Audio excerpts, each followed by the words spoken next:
Olá, caros alunos, tudo bem? Vamos para a correção do nosso exercício de revisão sobre expansão marítima. Número 1. A religião muçulmana que contribuiu para unificar os povos de origem árabe e lhe forneceu amparo espiritual ao longo de sua expansão, completando, letra A. Inspirava a forma de governo parlamentar, pois os líderes religiosos reuniam-se em assembleia proporcional? É uma resposta errada. A gente sabe que eles não eram parlamentares, o governo era baseado no esquema teocrático. Letra B. Pregava o politeísmo na medida em que reconhecia a adoração de vários deuses? Totalmente o contrário. Eles são monoteístas e acreditam apenas em Alá. Letra C. Retirava sua orientação dos textos considerados sagrados contidos no Corão? Certo, o Corão é o livro fundamental dos muçulmanos, né? Letra D. Reconhecia Maomé como o único verdadeiro Deus a ser adorado pelos islamitas? Totalmente errada. Maomé é o profeta do Deus único Alá. Letra E. Tinha como seu mais importante centro espiritual a cidade de Bagdá? Não. A cidade principal é Meca. Número 2. Qual a relação existente entre a expansão do islamismo e feudalismo? A relação é que a expansão islâmica vai dominar territórios europeus e o norte da África e vai fechar a Europa para o comércio externo. Então isso vai forçar a Europa a entrar no feudalismo, a consolidar o feudalismo. 3. Em 711, os muçulmanos atravessaram o Estreito de Gibraltar e conquistaram quase toda a Península Ibérica.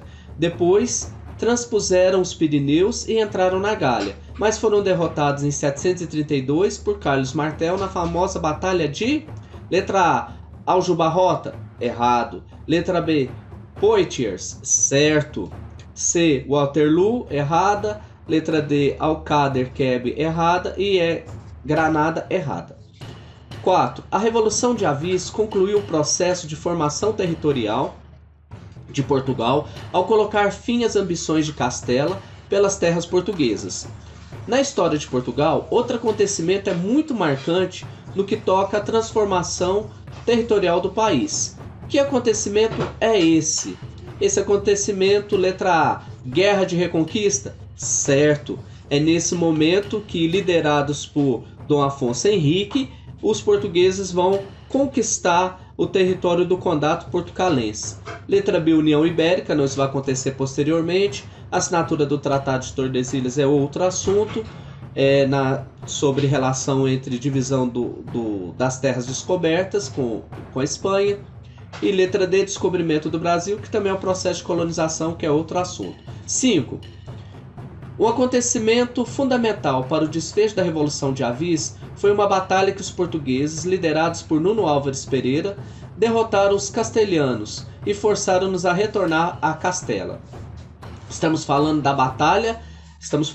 então da batalha famosa para Portugal de letra A de Lisboa? Não. Letra B de Aljubarrota? Certo, é a batalha de Aljubarrota.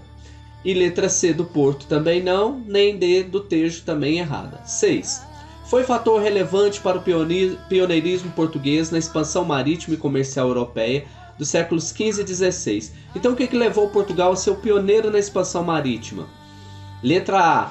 Precoce centralização política, somada à existência de um grupo mercantil interessado na expansão e presença de técnicos e sábios, inclusive estrangeiros? Correto, é a soma de fatores. É a formação do Estado Nacional, centralização política, investimento de um grupo mercantil. Esses são as somas dos fatores. E o conhecimento técnico principalmente. Letra B. Então letra A está certa. Letra B. Posição geográfica de Portugal na entrada do Mediterrâneo, voltada para o Atlântico e próximo do norte da África, sem a qual todas as demais vantagens seriam nulas? Não. Não é simplesmente uma questão de posição geográfica. Se Portugal não tivesse centralizado o poder e não tivesse investimento, não teria conseguido. Letra C. Poder da nobreza portuguesa, inibindo a influência retrógrada da Igreja Católica, que combatia os avanços científicos e tecnológicos como intervenções pecaminosas nos domínios de Deus. Pelo contrário, a A conquista do Ceuta também foi vista como uma cruzada, né? Então tinha o apoio da igreja. Letra D. A descentralização política administrativa do Estado português, possibilitando a contribuição de cada setor político e social na organização estratégica da expansão marítima? Pelo contrário, é a centralização que favoreceu. Letra E. O interesse do clero português na expansão do cristianismo, que fez da Igreja Católica o principal financiador das conquistas, embora exigisse em contrapartida a presença constante da cruz. Não, a Igreja não foi a principal financiadora, a classe burguesa foi a principal financiadora. A Igreja foi de grande ajuda, mas não a principal.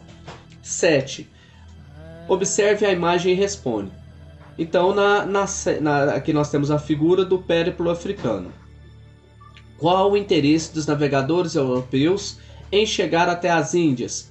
Nas famosas especiarias, porque elas eram muito lucrativas, eram o principal produto desejado na Europa feudal, né? Então era em busca das especiarias cravo, canela e também os tecidos, né, como a seda. Esses eram os interesses de se chegar até a Índia.